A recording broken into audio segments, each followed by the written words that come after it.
some context building. It took 40 years for a bedroom-sized binary code system of 1930s to develop and evolve into the personalized computers you use today. Cut to, in just last 7 years, Uber has upended the taxi industry in every city that it operates in. 10-year-old Airbnb is significantly more valued than a 60-year-old Hyatt. In the meantime, we, the people team, are still figuring out if Uber drivers are our contractors or our employees. Or more generally, we're just scratching the surface about how these changes have changed the people dynamic in our organizations. And therein lies the frontier. This gap requires dynamic thinkers, HR leaders, and people development experts to really accelerate, respond, and fulfill this gap. Hi. My name is Manavi, and I lead people development for one of the most disruptive organizations of our times. The one that's going to fly you around in Mumbai next year. But with that, what I intend to do in next 15 minutes is actually challenge your inertia, challenge the inertia that's inherent in this system, and offer you some fuel with which you can rethink your people strategy, your learning strategy going forward. So what is this world that we are living in right now? Let me paint a quick picture of that. That is Google's quantum computing space. A few weeks back, Google created a buzz by getting its quantum computing to say hello to the world. Let me add a perspective. What Google's quantum computing Sycamore chip can do in 200 seconds, take a guess. How much time will it take our bestest machine to do the same work? Any number. Take a guess. What a Sycamore computing system can do in 200 seconds, what do you think our bestest machine, how much time will that take? Half a day? 100 plus what? Days? 10,000 years. Let's take a moment to recognize the double exponential increase in our capability. Google is going to be able to build a world in time that we have not imagined and build a world that we have not imagined. Scene 2. This is Elon Musk tweeting, whoa, it's working, using the Starlink space Wi-Fi system. 24 launches next year and the world will be internet enabled using Tesla's Starlink space Wi-Fi constellation. Tesla will not just have a monopoly on the Wi-Fi market, but it is actually going to have access and scale to global data. Closer home, these are Uber copters, which are already live in New York and are going to go live in Mumbai next year, bringing down ETAs from 2 hours to 5 minutes. Or even autonomous cars, which are going to change completely how the cars look and feel from inside. There's probably going to be no steerings, there's going to be only seating space, and you'll probably need no driving licenses anymore. The last scene. This is one of my favorites. NASA launched an all-women crew into the space for a spacewalk. Now this is nothing like I've shared above, but it is pretty damn cool because the rules of the game are changing. With these four, I hope to have built a picture of what is the fourth industrial revolution. Data is the new currency. The world is going to be boundaryless. The future is absolutely unplanned. The workforce fabric is balancing itself. And please, for a minute, don't think that it's happening in some alternate world. Latest McKinsey study actually shows that 100% of CTOs and CIOs believe that AI is already here, that they need to adopt it, but only 5% feel that they're ready for this change. With that, actually I want to see how is our industry doing. So on that backdrop, let's see what is our evaluation, another of McKinsey's studies. We spend close to $400 billion as an industry in offering learning opportunities to our people. Only 12% of the people who are covered apply these new skills. 25% believe, and only 25% believe, that L&D does anything to improve skills and our performance. And a whooping 75% are dissatisfied and unimpacted. I know this is brutal, but this is the reality because we've not kept pace with the learner's context and the learner's motivation at all. So what is it that we're going to do? So what I want to offer to you are 4 perspectives or mindset shifts with which you can think about how to really match pace with this learning environment that we are in. The first one that I'm going to talk about today is moving from being fire extinguishers to kindling more fires. What that basically means is that for the longest time, we've believed learning and development professionals are supposed to give answers and tools to quench the curiosity of our learners. Our trainings actually mirror the education system, which is curriculum-based, model-based, and has extensive pre- and post-assessments. We couldn't be further away from the reality. If the future is unknown, then probably the tools that we are teaching are also obsolete.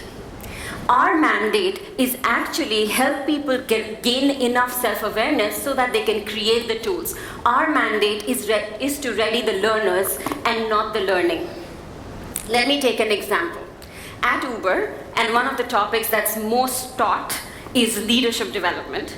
And at Uber, we consider leadership to be based off of relationships, authenticity, risk-taking, failing, and risk-taking again. Now, of course, we cannot teach any of this in the coziness of a classroom. So we actually take them out in an absolutely uncomfortable zone, experiences like dialogue in the dark. Over here, we actually get our learners to suspend the ability to see for 3 hours. And as they go through exercises within the darkness, all the theories and all the concepts of leadership come to surface. Let me tell you how. The whole range of leadership behavior emerges. Starting from, let me give you an example.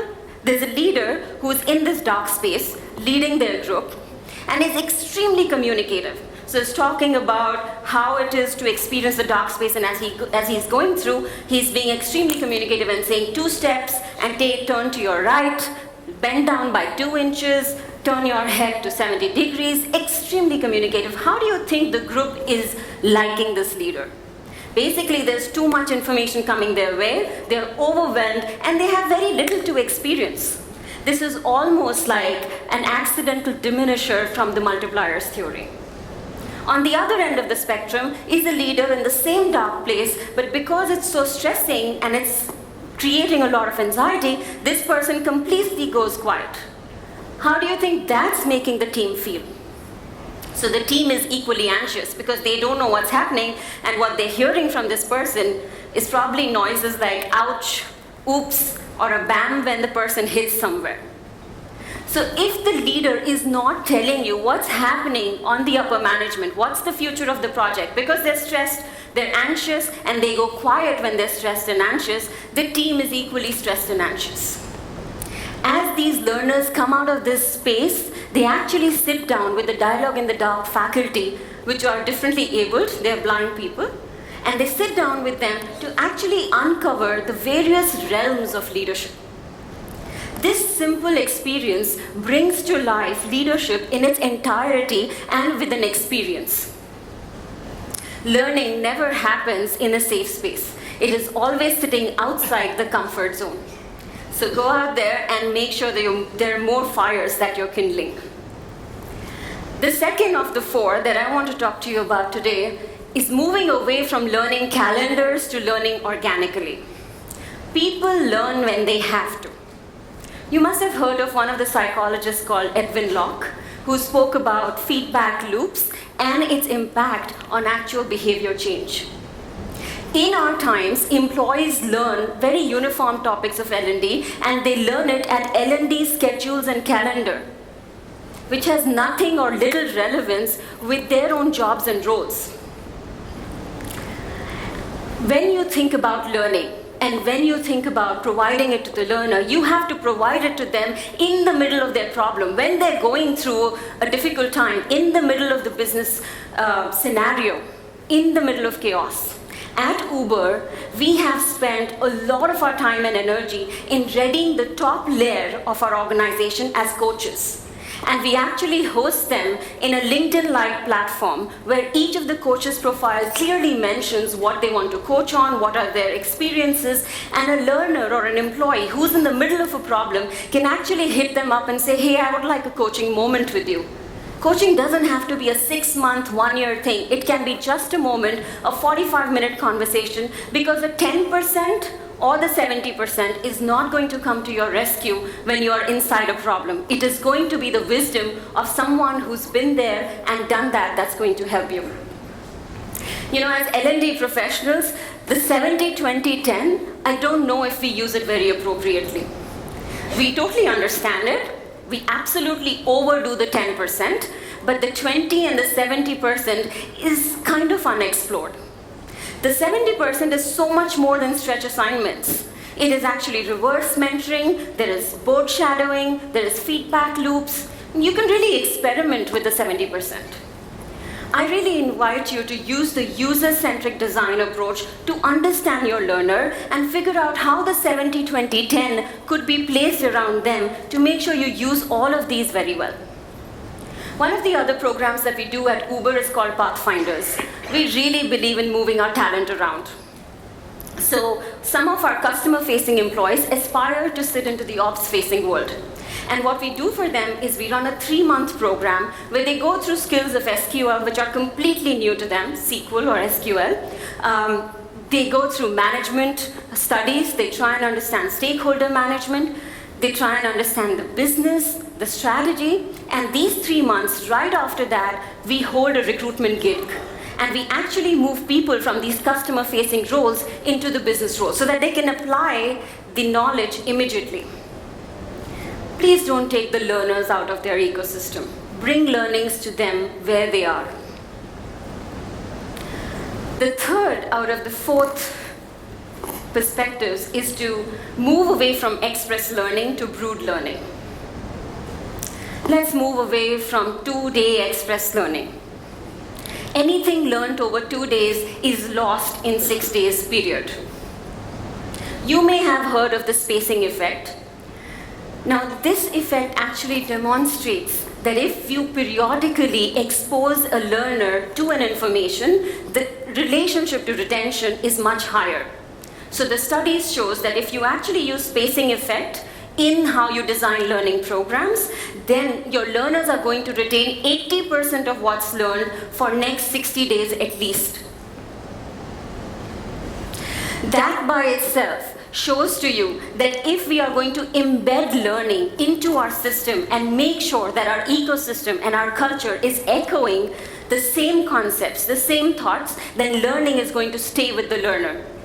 Now at Uber, we have very defined 6 manager qualities, and we make sure that they are talked about not just in a learning classroom, but in the all hands that we have with our CEO, which is more than normal broadcasted outside.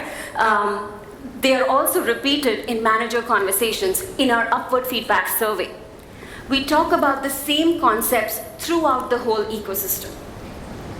It may start from classrooms, but it is sustained through peer learning circles. It is strengthened through coaching. It is reinforced through manager conversations. Instant coffee may be quick and easy, but the real taste of coffee is when it's brewed. So take your time with your learners, give them enough and more motivation, give them enough and more symbols into the environment where you can reinforce the thoughts and the concepts that you have them in the classroom and you've had them look through those in the classroom. My last shift that I want to offer to you today is charity begins at home. Please go ahead, go out there and invest in yourself. If you're up to it, try your hand at programming. Figure out certain simple languages that you can start to learn. Take a round trip or a all-encompassing ticket to your organization where you can try different roles so that you know what the real experience in the organization, in the business is. And when you curate learning journeys for your learners, you can actually connect these dots and you can create a learning journey that's more close to the reality for the learner. Technology is definitely here to stay. But what it cannot solve for is anything to deal with emotional intelligence, human relationships, or what is absolutely uncertain even for us. It cannot deal with any of that. And we were never needed more than today. So let's get out there and lead our organizations into the future. Thank you. I think I have 4 minutes. Is there any way I can take questions? Yes, absolutely. Great. So in case you have a question, please do raise your hand and we'll ensure the mic reaches you. Yes. Yeah, please hold on for a second.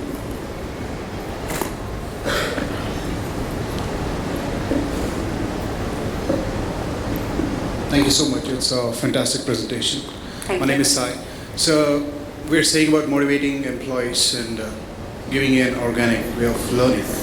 So what are the motivations that we're talking about? How an employee can just get into the journey that we are really looking for? Because, yeah, go please. Thank you. Sahil, thank you for your question. You ask a very, very relevant question. The motivations from the end of the month bank account has changed to FOMO. So it's become fear of missing out. At Uber, one thing which is extremely different from other organizations that I've worked for is that there is a pull for learning. So it's not us, we don't go out and we say that we're doing these sessions. People come to us and say, can you please do more sessions? We really want to get involved. I'll tell you the reason. They're actually working on things that they're not equipped to. They're millennials, they are having to take up responsibilities that they haven't in the past, they have no experience, and they want to be good at it.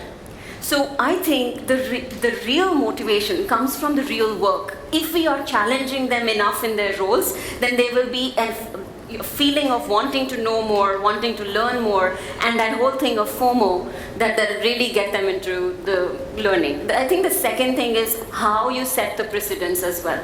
So if you're doing sessions which are basically classroom based, that people don't go and apply out in any way, then they're not going to be encouraged to come to the next session. So again, make it in a way that it's more, they think that they're owning their learning, that they're owning their career, and the motivation will come.